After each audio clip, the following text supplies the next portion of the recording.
Hello everyone, and welcome to our presentation on sleep and rest. The cool thing about this PowerPoint is it has too much data on it.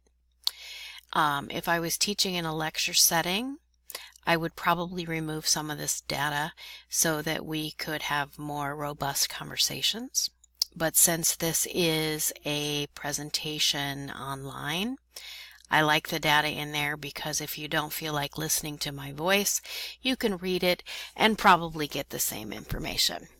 I'm Mrs. Van Buskirk. This is Sleep and Rest, and let's get going, and hopefully I won't put you all to sleep. So here's some pretty cute things about sleep. Sleep is much better than medicine. The beginning of health is sleep. In sleep we're all equal. Disease and sleep are far apart. Early to bed, early to rise, makes the man healthy, wealthy, and wise. Trust me, I'm not going to read each slide because I believe that you can read each slide on your own. What I do want to talk to you though about is when you think about sleep, we always think about the need to rest.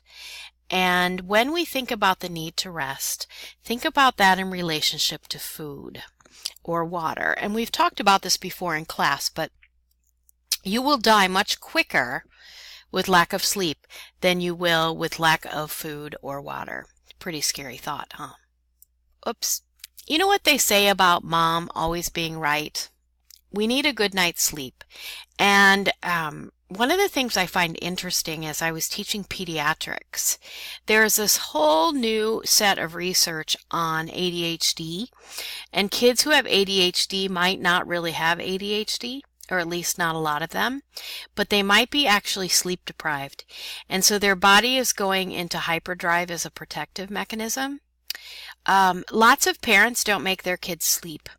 When my children were little, they went to bed about 7:30 at night. I was the mean mom. But they started their day between 6 and 7, depending on what grade in school they were in. So they needed all of that sleep, and they slept very well. When they were home, they took naps. So once school started and sports started, they really did need a lot of sleep.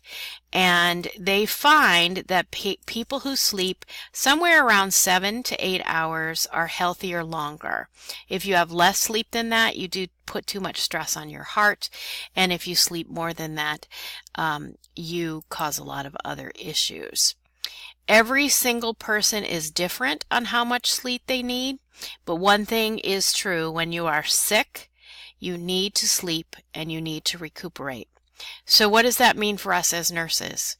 You know all those visitors that come to the hospital and they're there forever? Well, maybe they shouldn't be. Maybe we need to kick them out so that the patient can sleep well. Just a thought. Sleep and rest are very different.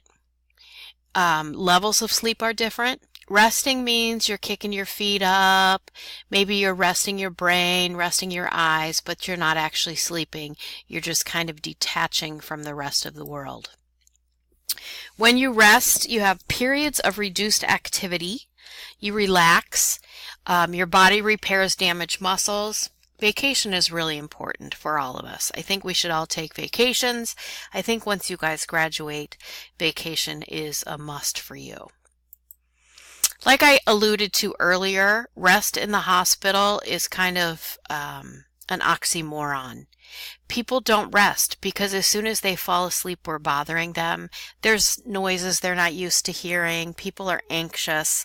They're too stressed out. So we want to make things as easy as we can for the patient who is ill so that they can rest. But we also want to make sure we discharge them as soon as we can, because then they can rest at home, which we all know is far better. Sleep is different than rest. It is a continual requirement. We all need it, and there's different states of sleep, and we need to be able to go through all of the different cycles of sleep in order for it to be a complete sleeping experience. Sleep is not always restful. It is not always how we plan it to be. There should be alternate periods of wakefulness, and sleep should happen for long periods of time. I think I told you guys that when I was in school, one of the many jobs I did was to deliver newspapers because I didn't want to be away from my kids. So for 17 months, I delivered newspapers every night, 7 nights a week. And so I would sleep like 3 or 4 hours, and then I would get up and deliver newspapers, and then I would sleep another couple hours before my kids got up. So I never really got that full, like 7 or 8 hours of sleep. And my body could handle that for about 17 months. And then I kind of had some problems. I had some problems with depression. I was losing things. I think I told you I put my cell phone in a really bizarre place. And I realized I needed to do something else for a living. So, sleep deprivation can happen in all kinds of ways, but one of the ways it happens is when you don't sleep on the appropriate cycle. Sleep is a restorative process. Healing occurs when you're sleeping. Your body recovers from the work of the day. It's also an adaptive process. You save energy, you avoid injury or accident, and again, it's just an important thing. Sleep requires adequate rhythms. There are things that affect our sleep. I'm the kind of person that I can sleep in sunshine, I can sleep when it's dark. Nothing really matters to me.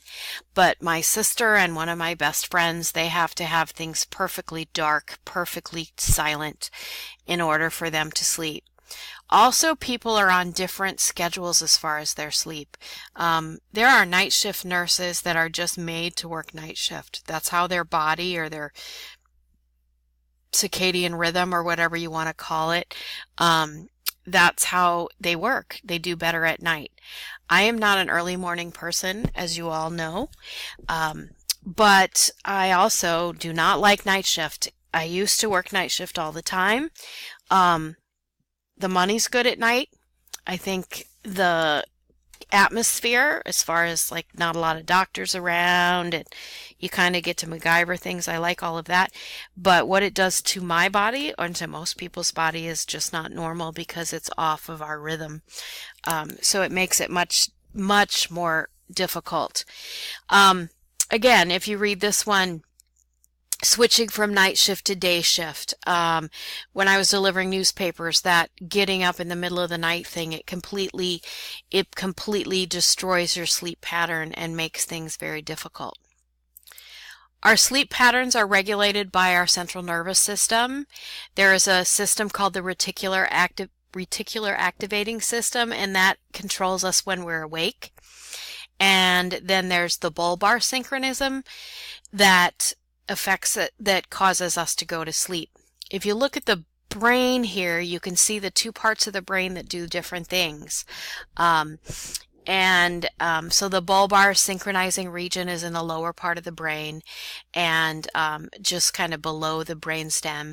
And then the reticular activating system is in the back of the brain. So kind of if you feel the back of your neck, you would be able to feel where that system of the brain is.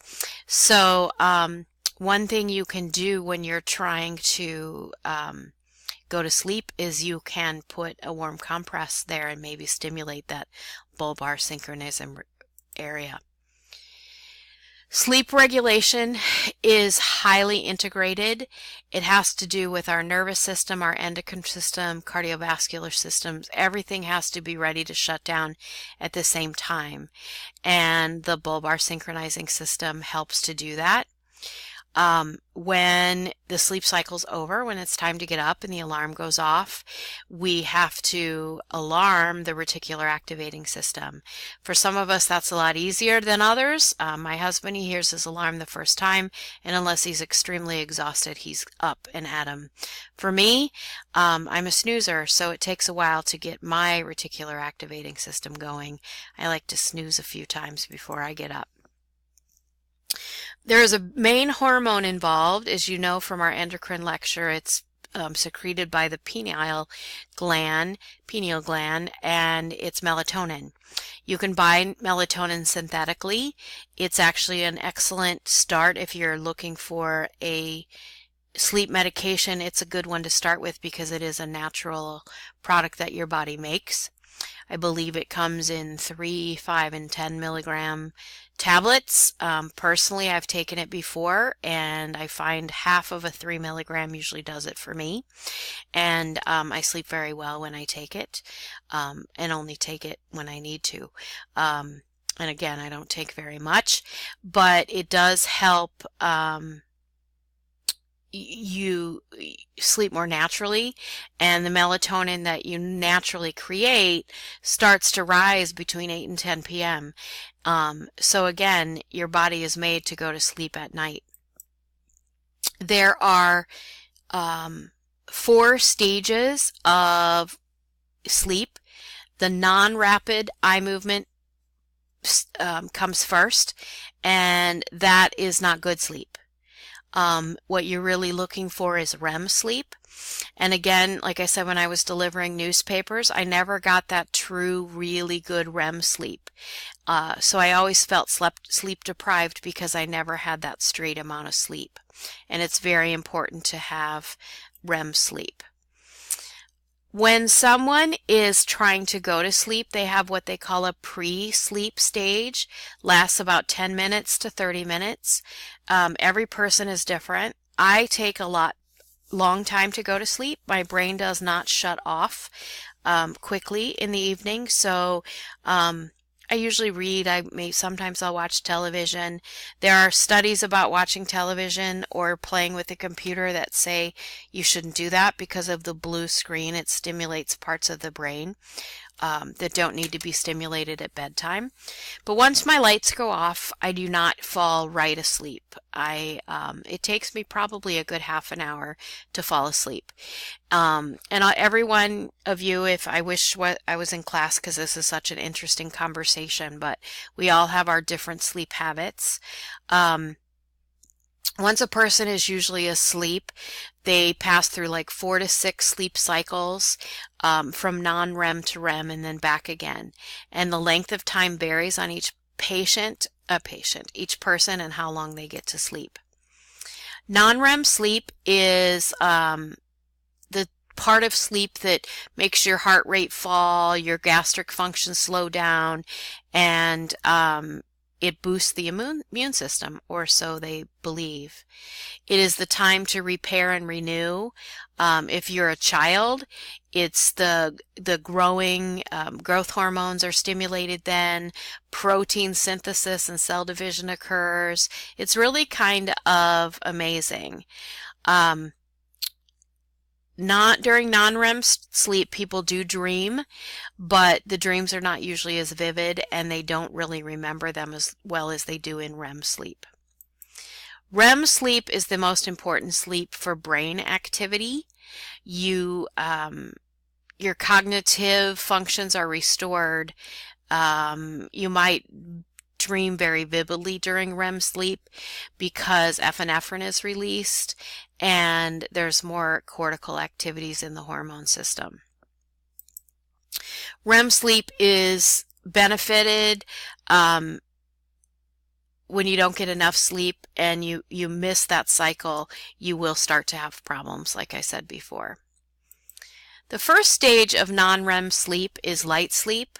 You might feel like you've been daydreaming, or you might not even realize you were asleep at all. There are transitions between being awake and asleep. These last for sometimes a few minutes. It's easy to wake someone up when they're in stage 1 of non-REM sleep. You might be like drifting off, and then your whole body will twitch or a muscle will twitch and wake you up again. There's an old wives' tale that when your muscles twitch like that, it's your body defibrillating itself because it thinks it's dying. But I think your body's smart enough to know it's really sleeping. Stage 2 is a sound sleep. You might have some thoughts that go through your mind. Your eyes stop moving around, your muscles relax a little bit, and you begin to breathe slower. And then during stage 3 of non-REM sleep, it's called delta sleep or slow wave sleep. If you were having a sleep study, they would see a change in the wave patterns of your EEG. your sleep's becoming